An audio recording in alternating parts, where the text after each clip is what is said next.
มาแต่งน้อง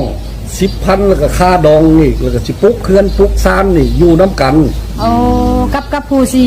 ผู้เดียวนี่ผู้เดียวนี่กับมินตานี่บ่โดยแม่นล่ะมันแล้วก็เกิดเมื่อพุ่นแล้วก็ระแวงน้อยนึงอันใดบ่เข้าใจกันน้อยนึงน้องก็เครียดพอยก็เครียดว่าน้องนี่บ่โทรมาหาเดี๋ยวนี้นั่นมันเป็นอีหยังน้อว่ะแต่ตอนนี้ได้ลงไปคุยกันนะบ่ตอนนี้ว่าก็เลยหางวางจากหั่นข่อยลงมาเทื่อ2สิมาเอาแล้วหั่นก็เลย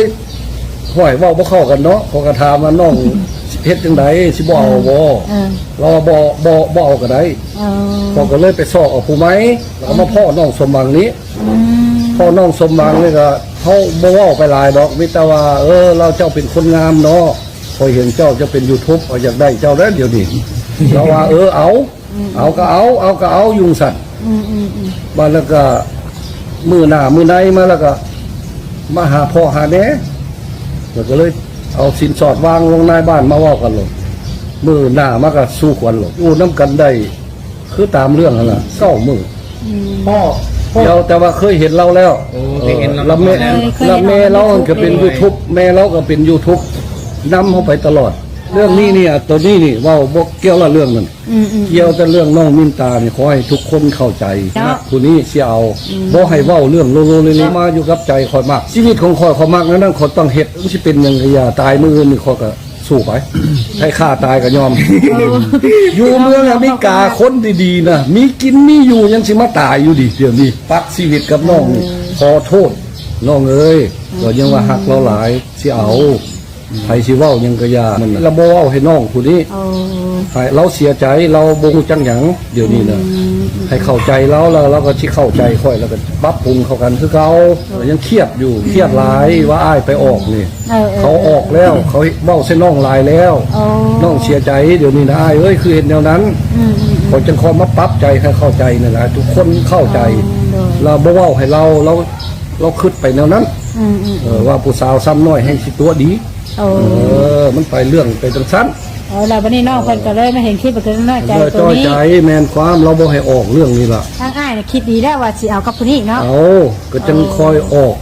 อันนี้ให้ฮู้นี่ล่ะอยากให้โลกนี่ฮู้จักคันมีป้ายถือได้เขาสิถือป้ายเดี๋ยวนี้ฮักน้อง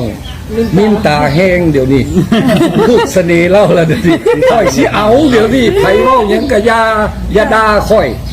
เรื่องของค่อยชีวิตค่อยเขามักแนวนี้อย่าว่าตู้นี่มามักสาวน้อยอย่าเว้าเป็นนี่ได้ก็อย่าเรื่องอนาคตเนาะคอยไปตามอนาคตเนาะคิดว่ามาเอาเฮาก็สิให้เขาเบิ่งแยงเฮาไปทำได้สำนึงคันเขาทิ่มเฮาเขาก็บ่ยากบ่นักบ่หนาเงินเขาก็มีกินของไปอเมริกาก็ได้เพราะคนอเมริกาเขาบ่มีทิ่มค่อยผมมีเงินกินอยู่ตลอดเขาไปนอนอยู่ลูกเต้าอยู่อเมริกากันยังอยู่เนาะโอ้สบายว่าเป็นคนอเมริกากันยังว่าโดยก็บอกให้น้องมินตาอยู่ยาอะไรอย่าทิ่มอ้ายได้ลายคือกันเบิ้งแล้วก็สงสารค่อยแด้อยู่สุเว้าใส่ลายค่อยมากแนวนั้นอย่าสุเว้าโอ้ยเนาะสงสารกันเนาะมาไปมาอย่าให้กันบางคนก็ว่าเอาผู้สาวเกดีได้ลูกเขาพร้อมผู้เกแห่งตัวหลายผู้น้อยได้อาจจิบตัวเขายังมูจักหยังนี่แม่ความขึ้นของข่อยโดดเดิมเอาเล่นเขาเก็บแพ้มาเลี้ยงกรรมของข่อยขอชิมาตายแบบนี้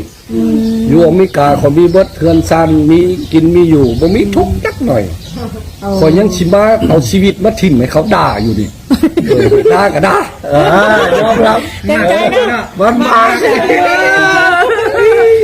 มักน้องมินตายเองอยู่เลยโอ้ยก็ต้องเต็มใจล่ะเนาะ